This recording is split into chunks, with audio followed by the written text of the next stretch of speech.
tant de diversité. Nous sommes tous différents. Nous venons de différents horizons. Nous avons des styles vestimentaires variés. Nous pratiquons différents métiers. Et nous portons des cultures dissemblables. Et pourtant, nous aimons tous célébrer. Nous étudions tous les Écritures. Nous avons tous besoin de nous recueillir et de prier. Vivre des relations authentiques et une spiritualité profonde parce que nous sommes complémentaires. Tous ensemble, nous formons l'Église adventiste du 7e jour. Ensemble, porteurs d'espérance.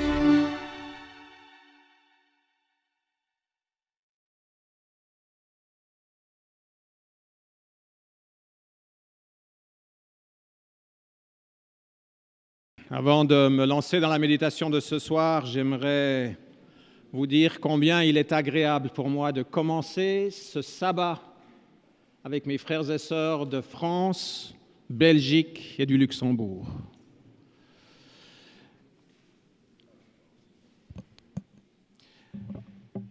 J'ai été profondément touché par votre hospitalité, votre convivialité, votre amitié, votre simplicité. Je me sens revivre en replongeant mes racines dans un terrain que malheureusement j'ai abandonné il y a bien longtemps, mais que je suis d'autant plus heureux de pouvoir retrouver à travers les journées que j'ai passées ici. Merci à tous. Je garderai de ces moments un souvenir précieux d'une fraternité, d'une collégialité qui vous fait honneur, qui a reflété l'esprit du Christ. Et comme je le disais au début de nos soirées, quand on vient à une AG, c'est bien comme ça que vous dites, n'est-ce pas? Une AG, on vient avec quelquefois des sentiments mixtes, on ne sait pas très bien ce qui va nous attendre.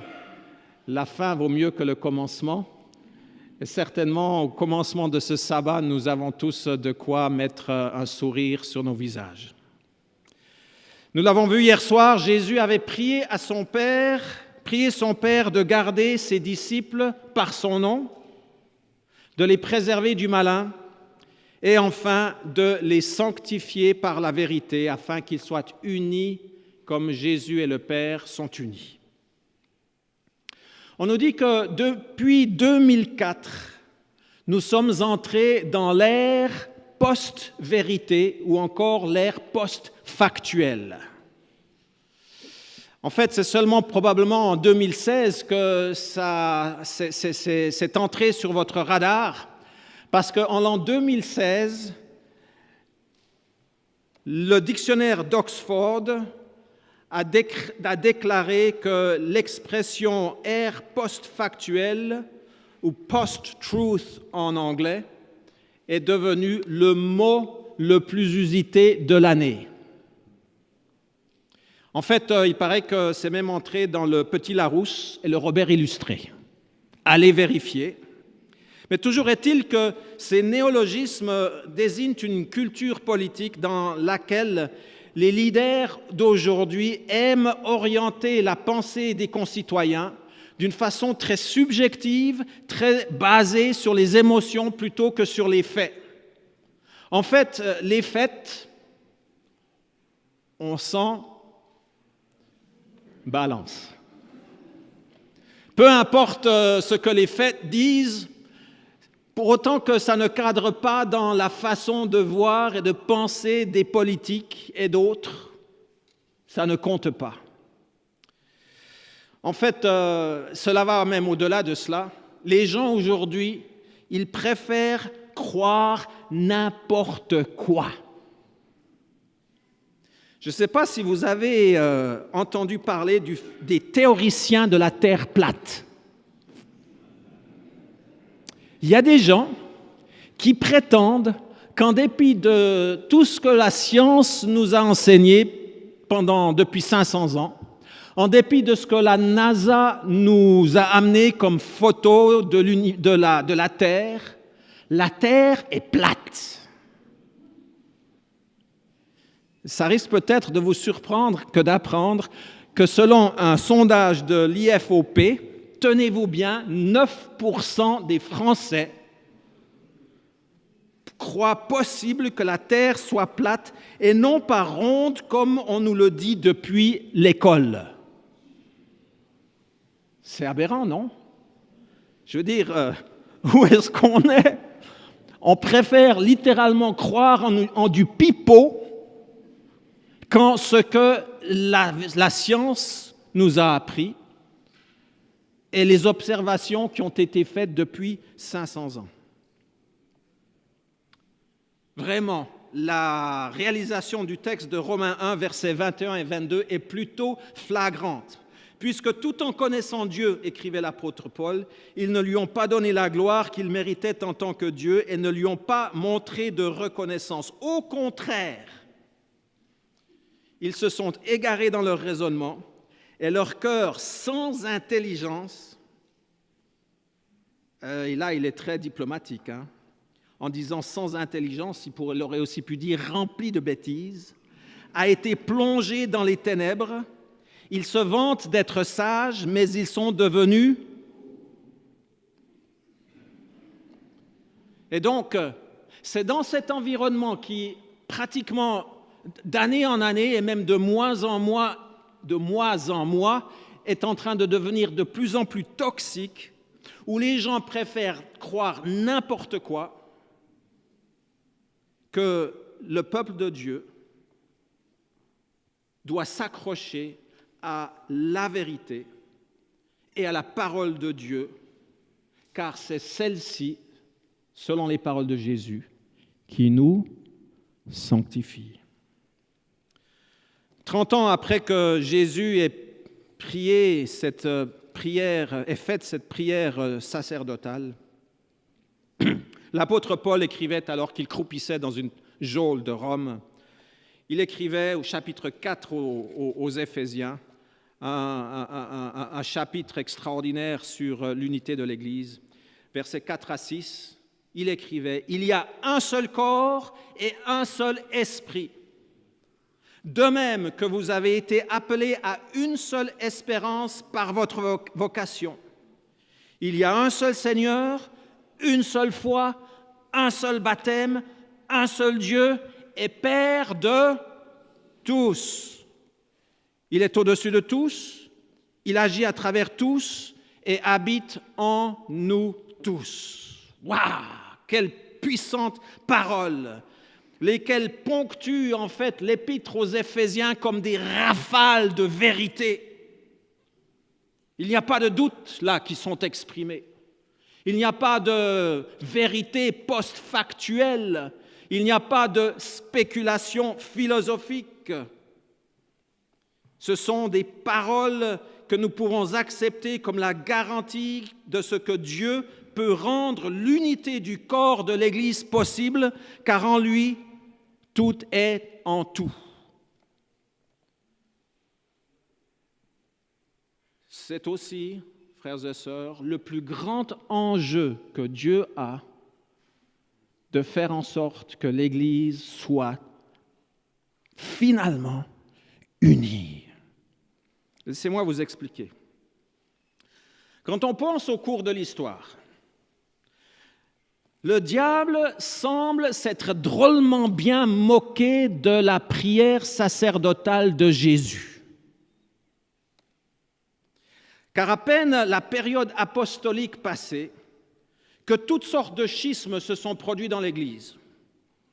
Les 3e et 4e siècles, les 4e et 5e siècles ont vu ces grands conciles de l'Église qui cherchent à définir ce qui constitue l'orthodoxie, justement pour essayer de garder l'Église unie. Et pendant le Moyen Âge, là, c'est devenu encore pire. C'est comme si le diable disait à Dieu, et aux anges qui observent l'histoire sur cette terre, je vais te montrer de quoi moi, je suis capable. Moi, je vais te montrer ce que c'est que l'unité. Et pour ce faire, il retira la parole de Dieu de la circulation, au point où l'Église catholique en Occident et l'Église orthodoxe en Orient a régné en pouvoir absolu, si vous voulez, fabriquant une unité truquée. Bien sûr que l'unité avait son prix, elle venait souvent au prix de l'excommunication ou de la crainte de l'excommunication, et même parfois par la force de l'épée, au point où ici en France, la devise pendant plusieurs siècles, c'était quoi? Un roi, une foi et une loi. Ça, c'est l'unité selon la version de l'ennemi. Un roi, une foi, une loi, une contrefaçon pratiquement calquée, copiée-collée de l'expression de Paul au verset 5 du chapitre 4, un seul Seigneur, une seule foi, un seul baptême. Et puis arriva la Réforme. Et alors là, la parole de Dieu est remise à la portée du peuple. Mais le résultat, c'est quoi? Fragmentation générale. Vous avez toutes sortes de sectes qui commencent, les guerres de religion où les protestants se battent avec les catholiques et vice-versa. Des centaines, des millions de vies sont perdues. Et c'est comme si le diable disait, je vais te montrer, toi qui te dis Seigneur de l'unité, je vais te montrer à quoi sert ta parole. L'unité? Tu me fais rire. En vertu de quoi? Ta parole? Mais regarde ce qui se passe. Et tandis que le christianisme se morcelle en une multitude de sectes, en une multitude d'églises, l'humanisme arrive sur scène. La religion de l'homme, la philosophie qui permet au diable d'essayer de prouver que lui, le prince de ce monde, est capable d'unifier les hommes pourvu qu'il n'ait pas la parole de Dieu. Et dans un triomphe stratégique, Lucifer arrive à imposer pendant la première partie du XXe siècle le communisme pur et dur de Marx et Engels. L'unité sous le manifeste du communisme. Et en Chine, un pays où maintenant il y a comme 700 millions de Chinois, et moi, disait Jacques Dutronc, 700 millions de Chinois marchaient à l'unité sous la bannière du communisme et le petit livre rouge de Mao. Quel triomphe stratégique pour l'ennemi. Et puis, tous ces idéaux politiques, ersatz d'unité, ont été jetés à la poubelle, littéralement balayés en l'espace de quelques courts mois. Et le phénomène de la mondialisation a alors gagné de l'ampleur. Et tout le monde aujourd'hui s'incline au même autel, qui est celui de la consommation matérialiste.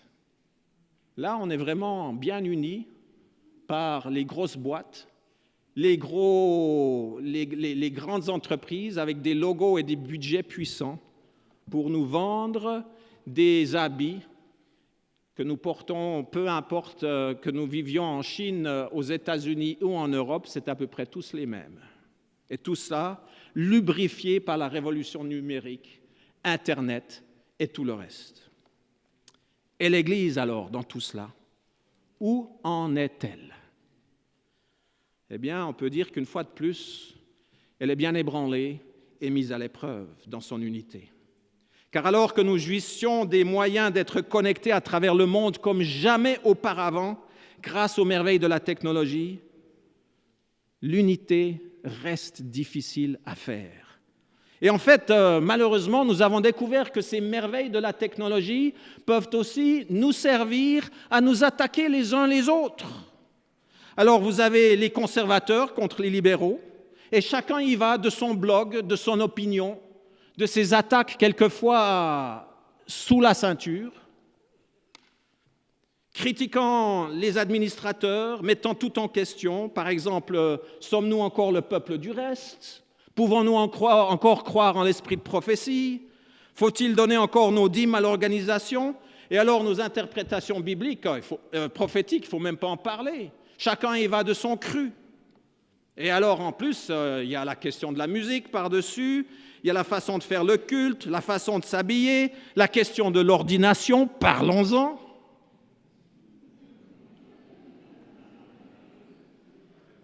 Et la prière du Christ en Jean 17, verset 23, dans tout ça, peut-elle, va-t-elle se réaliser? Et pourtant, Paul est clair, nous avons été appelés à une seule espérance. Et nous ferions bien de nous le rappeler. Nous ferions bien de nous le rappeler. Parce que ce que nous pouvons constater, c'est que bien souvent, dans nos conflits d'église, chacun y va de son dada. Mais en réalité, nous cherchons tous la même chose, à savoir le salut éternel et le retour de Jésus le plus vite possible. Et c'est là vraiment que repose le fondement de notre unité. En Jésus-Christ, qui est mort et qui est ressuscité et qui reviendra bientôt. C'est ça qui fait de nous des adventistes. Et ajoutons encore le 7e jour. Je suis heureux de savoir qu'au moins le 7e jour, il n'est pas trop attaqué dans nos propres rangs, bien qu'il y en ait quand même quelques-uns qui commencent à discuter sur la valeur de croire en la création en 7 jours. Et bien sûr que si on commence à croire en la création en n'importe quoi ou pas de création du tout, on peut tout aussi bien évacuer le 7e jour. Mais heureusement que jusqu'à présent, ils sont encore une toute petite minorité, mais ils existent. Chapitre 4 de l'Épître aux Éphésiens nous parle du fait que, verset 14, en contraste avec le fait d'être des enfants qui sont emportés par toutes sortes de vents de doctrine. Et aujourd'hui, les vents de doctrine, ils soufflent de partout. Le grand évangéliste Mark Finlay a identifié 5 types de vents de doctrine et je vais les épeler à ma façon, mais n'empêche que ce qu'il a identifié me semble être très pertinent au point de vous les relayer. Il y a tout d'abord le vent qui sème le doute. Rien de nouveau dans ça, évidemment. Le vent qui sème la graine du doute, elle a commencé déjà dans le jardin d'Éden, lorsque Lucifer s'est approché d'Ève pour lui dire « Est-ce que Dieu a vraiment dit telle ou telle chose ?» Et aujourd'hui, la tactique, elle est toujours la même. Est-ce que la Bible est vraiment fiable quand elle parle de la création en 7 jours? La science n'aurait-elle pas peut-être raison? Est-ce qu'il faut vraiment croire en la Trinité? Est-ce qu'il faut vraiment croire que Jésus était pleinement divin? Vous connaissez ce genre de questions? J'espère bien, parce que ça fait 2000 ans qu'elles sont posées d'une façon ou d'une autre. Il n'y a rien de nouveau dans cela. Mais malheureusement, elles ont tendance à être posées ici et là de nouveau, comme si on avait redécouvert la grande vérité que l'Église a oubliée ou mise de côté, et on se prend alors pour un grand réformateur. Et moi, ce qui m'inquiète, c'est que quand j'entends parler de gens qui se prétendent être réformateurs, j'ai envie de leur poser la question, mais votre intérêt dans la vie, c'est quoi? C'est de réformer l'Église ou au contraire d'amener l'Évangile à ceux qui ne l'ont pas encore entendu? C'est tous ceux qui prétendaient vouloir réformer l'Église se tournaient vers ce que Jésus nous a demandé de faire. On risquerait d'être mieux dans notre peau. Mais que dit la Bible? Elle parle de toutes sortes de certitudes et pas de choses relatives. Encore une fois, il y a un seul Seigneur, une seule foi, un seul baptême. Et notre foi repose sur un témoignage certain. Ah oui, on nous dit qu'on devrait garder l'esprit ouvert. Surtout les jeunes nous disent ça, hein? Il faut garder l'esprit ouvert. J'aime bien l'illustration que Mark Finlay a utilisée en disant, vous savez, si je disais à ma femme, avec laquelle il a été marié pendant 50 ans, que je devrais avoir un esprit ouvert pour pouvoir considérer si telle ou telle femme pourrait éventuellement entrer en question pour une relation. Qu'est-ce que ma femme me dirait? Tu as pris ta décision il y a 50 ans, là, ce n'est pas le moment de changer. Il arrive un moment dans la vie où il faut savoir où on en est et à ce moment-là, on prend un engagement et on garde cet engagement. On ne commence pas à être ouvert à toutes sortes de spéculations, à toutes sortes d'idées farfelues. Oui, bien sûr, il faut être ouvert à une connaissance grandissante, mais cette connaissance grandissante, elle doit reposer sur des piliers, sur la vérité qui est ancrée et que nous reconnaissons depuis longtemps. Et là, j'en arrive au deuxième type de vent, c'est les ouragans de l'hérésie qui renversent sur leur passage les structures de la doctrine pour laisser les âmes à la dérive. Ce qu'il y a avec l'hérésie, c'est qu'elle jette les anciens fondements par-dessus bord, alors que la vérité respecte les fondements jetés par les apôtres et par les générations précédentes. L'hérésie, elle, se fait passer pour une nouvelle lumière. L'ouragan se fait prendre pour un nouveau souffle du Saint-Esprit, alors qu'en réalité, elle mine la confiance en la parole de Dieu et par extension en l'Église et en ses dirigeants. Je suis sûr que vous pouvez penser à toutes sortes d'hérésies. Moi, je penserais à, par exemple, l'hérésie de Desmond Ford, il y a 38 ans, qui a pensé qu'il pouvait nier le ministère de Jésus dans le sanctuaire céleste. Il y a eu des hérésies par rapport aux spéculations sur l'année du jubilé. Ça vous rappelle quelque chose? Ceux qui sont assez vieux, là, ils devraient pouvoir se souvenir de cela. Mais ensuite, après les ouragans de l'hérésie, il y a les vents brûlants du fanatisme. Et là, le fanatisme, il est entré un petit peu par la porte du pentecôtisme américain, où on se fait transporter par des émotions superficielles, on tombe en extase, on veut voir des miracles, on fait des expériences mystiques. Dans les années 90, il y a eu le Toronto Blessing. Vous vous souvenez de ça? Toronto Blessing, alors il y avait des gens là qui tombaient en extase, qui se mettaient à aboyer comme des chiens parce que soi-disant ils étaient transportés par le Saint-Esprit. Mais le pentecôtisme, même s'il n'a pas été vécu d'une façon aussi extrême ici en Europe, il n'en a pas moins fait ses dégâts. Je connais des collègues, des amis, des pasteurs qui ont été séduits par le pentecôtisme et qui se sont retrouvés où? À la dérive.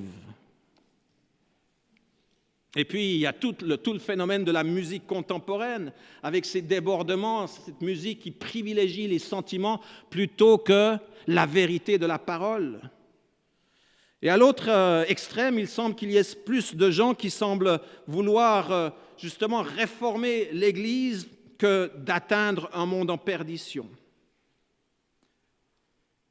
Et il se peut très bien que ces gens-là aussi fassent preuve de ce quatrième vent qui s'appelle le vent glacé du formalisme. 2 Timothée 3, verset 5 parle de ceux qui ont l'apparence de la piété, mais qui renient ce qui en fait la force. Je suis certain que vous connaissez des églises qui sont particulièrement affectées par le vent glacé du formalisme. Vous entrez là-dedans, c'est comme si vous entriez dans un frigidaire, dans un réfrigérateur. La critique y est instantanée, à tel point que les membres qui se trouvent dans cette condition-là nous font redouter d'amener nos amis avec nous à l'église. Ils ne savent pas ce que c'est que l'amour, ils ne savent pas ce que c'est que la compassion, ils ne savent pas ce que c'est que la tolérance. Alors que l'amour de Jésus doit nous rendre non pas glacés et assis sur nos hauts chevaux, mais bien plutôt chaleureux, tolérants, bienveillants, prévenants, hospitalier. Et puis le vent numéro 5, et là je pense qu'il n'y a aucun d'entre nous qui en a été épargné, c'est le zéphyr doux et léger de Laodicée.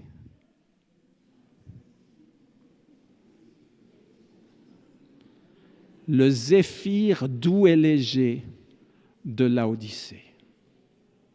Il nous caresse, il nous berce, il nous conforte, on est bien. Il nous laisse à nos rêves matérialistes. Il nous pousse très peu, pas comme l'ouragan. Non, il nous pousse pas. Il nous pousse pas.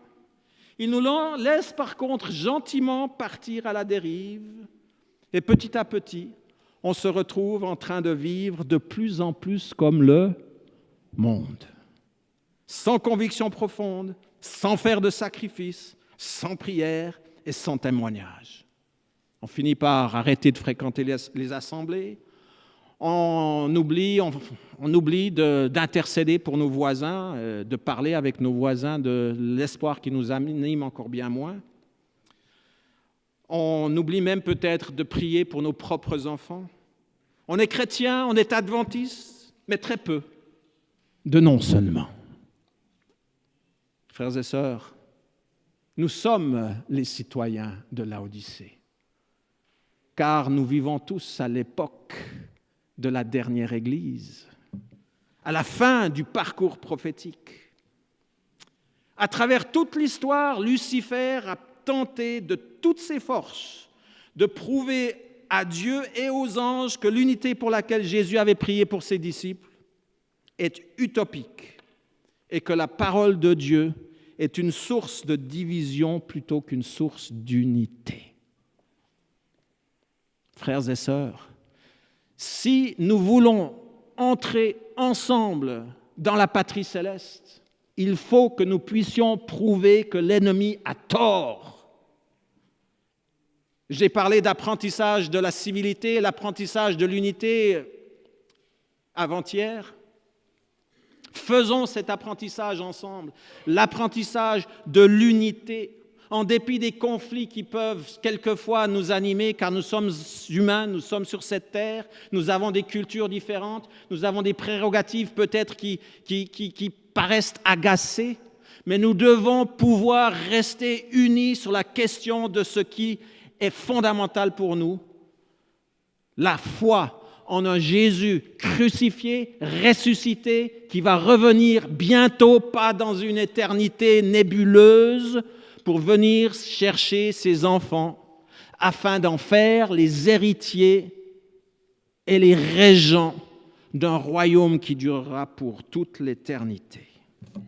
Ça, nous avons reçu le privilège, le redoutable privilège de prouver au monde et aux habitants de l'univers tout entier que la prière de Jésus-Christ a une efficacité certaine parmi nous, que nous sommes capables de recevoir ce don de l'Esprit car nous sommes prêts à nous humilier et à plaider pour le recevoir.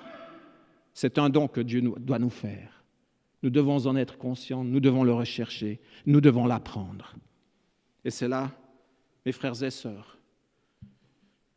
que mon souhait le plus cher se place pour ce qui est de l'union franco-belge. Je vais quitter votre compagnie dans quelques heures, mais je quitte avec un sentiment très doux, un sentiment d'espoir, de réconfort, car je sais combien vous êtes différents les uns des autres. Et je sais combien l'ennemi s'est joué de vous par le passé. Une génération après l'autre semble avoir été déchirée par des luttes et des conflits internes.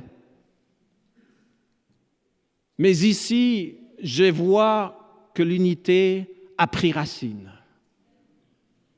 Et je souhaite de tout cœur que vous puissiez continuer à grandir en maturité, en confiance les uns envers les autres, pour prouver une fois pour toutes que la prière que Jésus-Christ a faite pour ses disciples est une prière qui a une efficacité certaines parmi vous. J'ai été inspiré par le chant-thème que nous avons chanté plusieurs fois. Sœur Élise nous avait promis au départ quelque chose que j'ai pris avec un peu de scepticisme, à savoir que ce chant-thème commencerait à nous trotter par la tête après 2 ou 3 jours. Je n'y croyais pas, mais je dois dire qu'elle a eu raison. J'ai été inspiré par ce chant, et je pense que ce chant a été inspiré pour celui qui l'a écrit. Et j'aimerais que nous le chantions encore une fois ce soir, pour manifester notre unité, pour vivre un moment, encore une fois, un moment précieux de l'unité qui nous a permis de transiger, d'entrer en rapport les uns avec les autres pour les affaires du Seigneur, ici pendant quelques jours. Que cette unité continue à nous porter par le souffle de l'Esprit et que ce chant puisse rester dans nos cœurs et dans nos mémoires comme une promesse précieuse de ce qui nous attend encore si nous continuons sur le chemin dans lequel nous nous sommes engagés. Et à ce titre, je vous souhaite les bénédictions les plus riches sous la direction du Saint-Esprit et celle des dirigeants, des administrateurs que vous avez élus pour ces 5 prochaines années. Levons-nous et que ce chant puisse être projeté pour nous sur l'écran. Le monde sans espoir tâtonne dans la nuit. Où trouver dans le soir les signes d'un appui?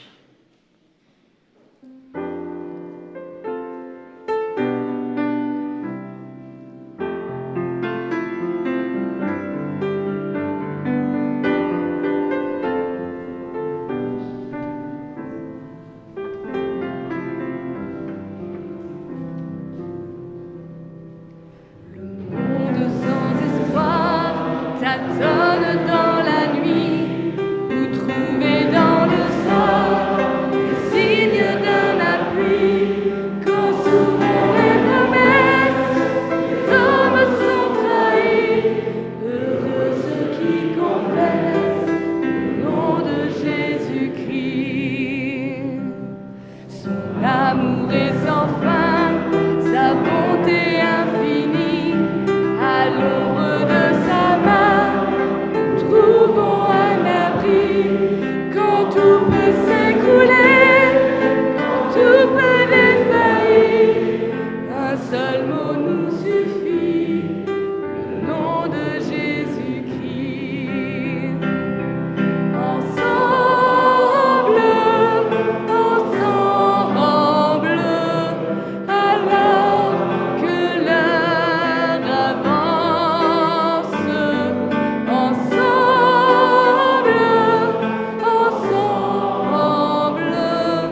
portons cette espérance.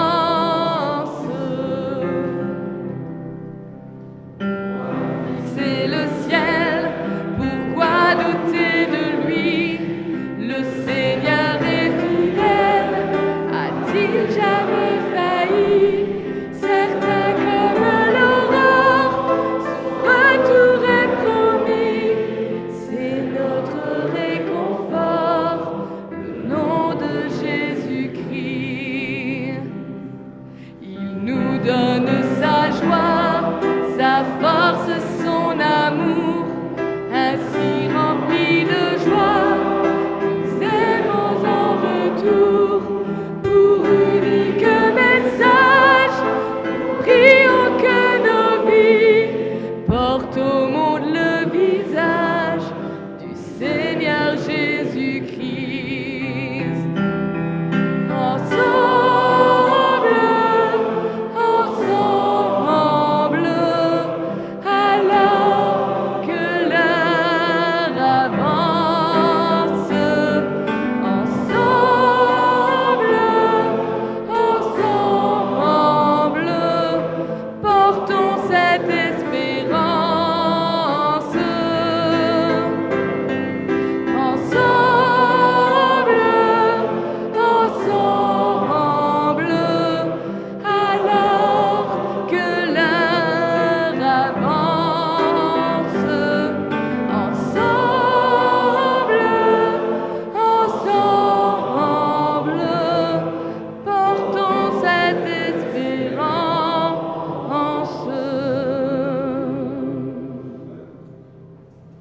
Seigneur Père éternel, ô Seigneur Père éternel, puisses-tu nous garder ensemble. Nous reconnaissons ce soir que l'heure est bien avancée. En fait, elle est tellement avancée que nous en avons quasiment honte. Car nous savons que par le passé, nous avons failli si souvent. Ce soir, Seigneur, nous voulons nous reconsacrer une fois de plus. Nous voulons nous engager à être des témoins et des sources d'espoir, des sources d'encouragement pour ceux qui nous entourent et pas des sources de discorde et pire encore, des sources qui conduisent les brebis à la perdition. Non, Seigneur, permets que nous puissions, pour une fois,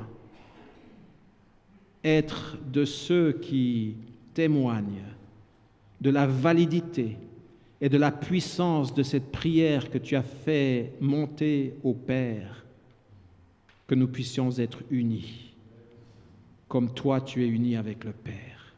Oui, puissions-nous être des témoins. Puissions-nous faire l'expérience d'un avant-goût du ciel, ici déjà sur cette terre. Ô Seigneur, bénis-nous par l'onction de ton Esprit Saint. Déverse-toi, ô Saint-Esprit, dans nos cœurs. Transforme-nous à l'image de Jésus.